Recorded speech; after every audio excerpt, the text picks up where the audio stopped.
My name is Andrea Davis. I'm a graduate student at FSU, and the Ireland country sits that I just off chose the for this coast of the United project is Kingdom. The green Ireland. section of the map is Northern Ireland, and the yellow section is the Republic of Ireland. There are 26 countries in Northern Ireland, and each country has its own city council.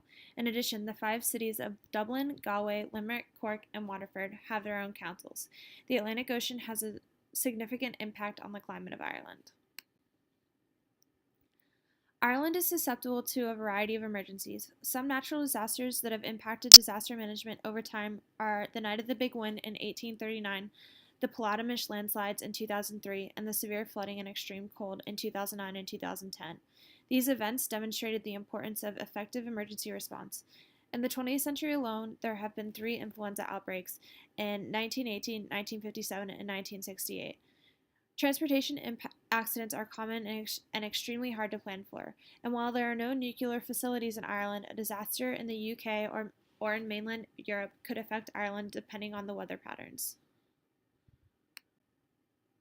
The framework for emergency management was developed in 1984 by the Interdepartmental Committee on Major Emergencies.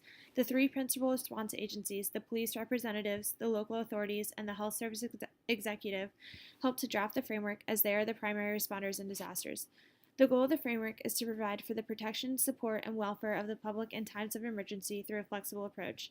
It has an all hazards approach to response and includes sections on planning, hazard analysis, mitigation, and recovery. Ireland has a bottom up implementation pattern that is divided into three levels: local agency response, regional response, and national response. At the local level, individual agencies are responsible for having plans, procedures, and arrangements in place. Regional steering groups are formed at the regional level where regional principal response agencies collaborate. At the national level, different governmental agencies meet to form the National Steering Group, which is responsible for making changes to the framework and implementing provisions. Local response agencies coordinate the initial response effort, and if their resources are overwhelmed, they will reach out to the regional response agencies and national response agencies as a last resort. This this graphic shows the implementation pattern in Ireland. Local coordination centers are set up with the local principal response agencies following an emergency. The central government and international partners don't become involved until all local and regional resources are exhausted. Aside from the three principal response agencies, the Controller of Operations is responsible for ensuring that mutual aid agreements are in place with neighboring principal response agencies. Other organizations, such as the Radiological Protection Institute, the Environmental Protection Agency, the Health and Safety Authority, and local and port authorities, can assist during disasters. The defense forces usually work with the police in situations involving explosives and other police activity. The Civil Defense is a volunteer organization of 3,000 members. The Irish Red Cross is a 2,500 member volunteer organization that assists locally. Something interesting about the Red Cross is that the president of the Red Cross is also the president of Ireland. Voluntary emergency services such as the Ambulance Corps and mountain rescue teams also help. There are many private sector organizations in place to help as well. International aid from Northern Ireland, the United Kingdom, or European Union member states may be necessary, but this is often used as a last resort. There are several potential obstacles to disaster management. The most important thing is to be continuously aware of developments in the country. Plans and protocols need to be adaptable to changes and risks and lessons learned from previous disasters. Carrying out exercises to test the plans in place is the easiest way to overcome these obstacles. The principal response agencies have faced issues dealing with business continuity, communication and public information, priorities and organized response, and coordination. In the past, due to financial limitations, emergency management in Ireland was sometimes viewed as a luxury that the government could not afford. Many people feel that there is still inadequate legislation to reinforce the framework.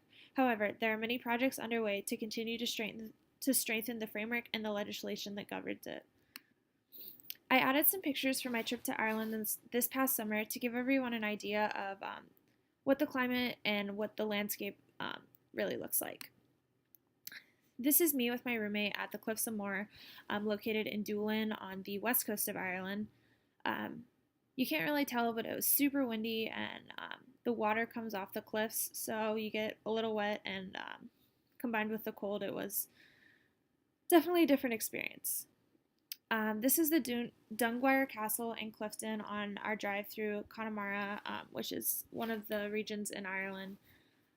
You can tell how windy it is with the water, and again, it's the effects from the Atlantic Ocean and also coming off the mountains in the countryside.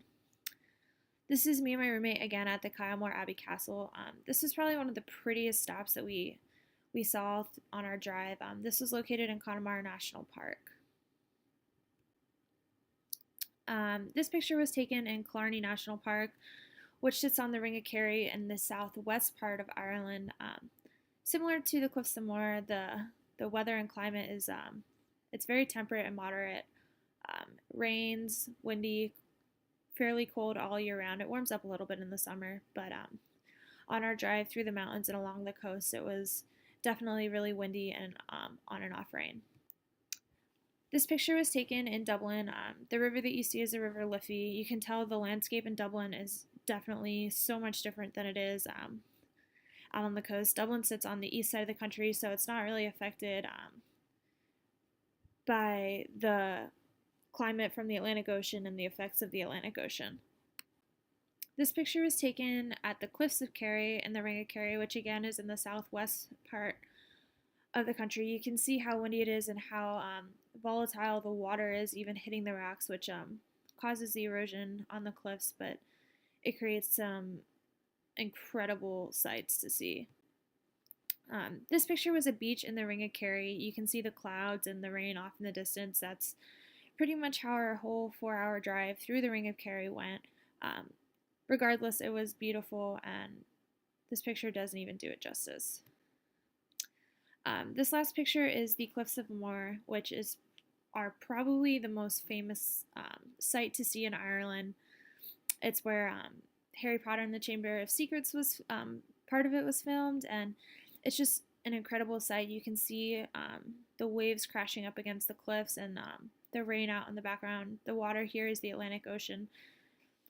So even the night before when we were staying in the city, we couldn't even go out because the water and the rain from the cliffs, they had a really bad storm. So it's just interesting to see the different comparisons between the east and the west coast of Ireland and how the impact of the Atlantic Ocean determines the climate. So this is my presentation. I hope you enjoyed. I love Ireland as a country, and I'm glad that I got to share part of it with you, including their disaster management plans.